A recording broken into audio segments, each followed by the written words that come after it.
राधे राधे, जय श्री कृष्ण। प्यारे दोस्तों, आप सभी का मेरे YouTube channel Aarti the story teller में बहुत बहुत स्वागत है। आज फिर मैं उपस्थित हुई हूँ श्री राधा रानी और श्री कृष्ण जी के जीवन की बहुत सारी लीलाओं में से एक लीला के साथ। तो चलिए शुरू करते हैं उस लीला की कहानी। बात उस वक्त की है जब राधा रानी और श्री कृष्ण जंगल में टहल रहे थे। उस वक्त श्री कृष्ण जी ने राधा रानी को बरगद के पेड़ के नीचे खड़ा कर दिया और उनसे कहा, हे राधे, मैं अपने पीताम्बर से आपकी आंखों पर एक पट्टी बांध रहा हूँ, जिसे मैं न कहूँ तब तक मत खोलना। राधे ने कहा, ठीक है कान्हा।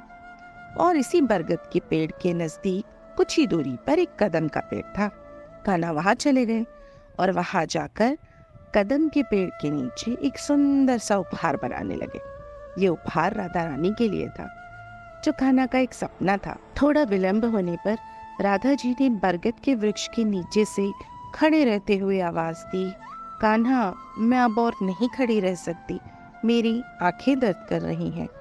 कान्हा जी थोड़ा सा मंद मंद मुस्कुराए और बोले, हे राधे, कुछ देर और, बस थोड़ी सी प्रतीक्षा करो। और राधा रानी वहीं बरगद के पेड़ के नीचे उनकी प्रतीक्षा करती रही। फिर क्या था, श्री कृष्ण जी ने जल्दी जल्दी अपने हाथ चलाए और अपना उपहार बनाने का काम पूरा किया। फिर दौड़ते हुए राधा रानी के पास बरगद के पेड़ के नीचे आए। उनका हाथ थामते हुए उन्हें कदम के पेड़ के नीचे लेके आए और उपहार दिखाने के लिए उनकी आंखों पर बांधी हुई पट्टी को खोल दिया। राधा रानी ने जैसे ही अपनी आंखों से उस उपहार को देखा, वो खुशी से उछल पड़ी, छोटी बच्ची की तरह कूदने लगी, नाचने लगी और दौड़कर उस उपहार के गले लग गई। जानते हैं दोस्तों, वो उपहार क्या था? वो उपहार था श्री कृष्ण जी का बनाया हुआ राधा रानी के लिए एक झूला। एक ऐसा झूला जो प्यार से बना था, एक ऐसा झूला जिसमें बहुत सारे फूल, खुशबू, सुंदरता, किसी चीज की कमी नहीं थी। राधा रानी दौड़ते हुए उस झूले पर बैठ गई और झूलने लगी। जब श्री राधा झूले पर बैठी तो उन्होंने कान्हा से कहा, हे कान्हा, झूले को पीछे से थोड़ा धक्का तो लगा दो। फिर श्री कृष्ण ने प्रसन्न मन से झूले को पीछे से धक्का देना शुरू किया। श्री कृष्ण जी ने झूला यमुना तट पर कुछ इस तरह से लगाया था कि राधा रानी जब भी झूला झूलती, श्री कृष्ण जी जब पीछे से धक्का देते तो राधा रानी आगे और पीछे की ओर झूलती। उस दौरान राधा रानी के कोमल चरण यमुना नदी की लहरों को छूते हुए गुजर जाते।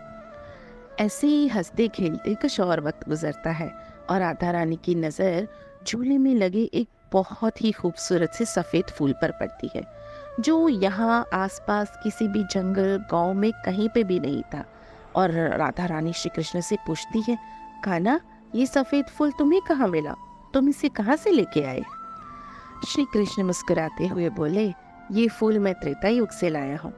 ये सुनकर राधा रानी आश्चर्य में पड़ गई और उन्होंने कहा, त्रेता युग, वो कैसे? श्री कृष्ण जी झूले को रोककर राधा रानी की बगल में आकर बैठ गए और फिर श्री कृष्ण प्रेम के आंसू अपनी आंखों में लिए राधा जी से बोले, हे राधे, ये फूल मैं त्रेता युग से लाया हूँ।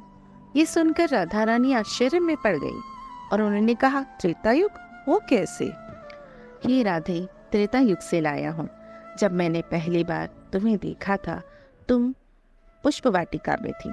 पहली बार तुम्हें देखते ही राधे, मुझे तुम्हें उसी पल एक अपने हाथों से बनाया हुआ पुष्प से निर्मित झूला देने को मन हुआ, परंतु उस समय मैं राम अवतार में था और मर्यादा पुरुषोत्तम होने की वजह से अपनी वो प्यारी सी इच्छा पूरी न कर सका।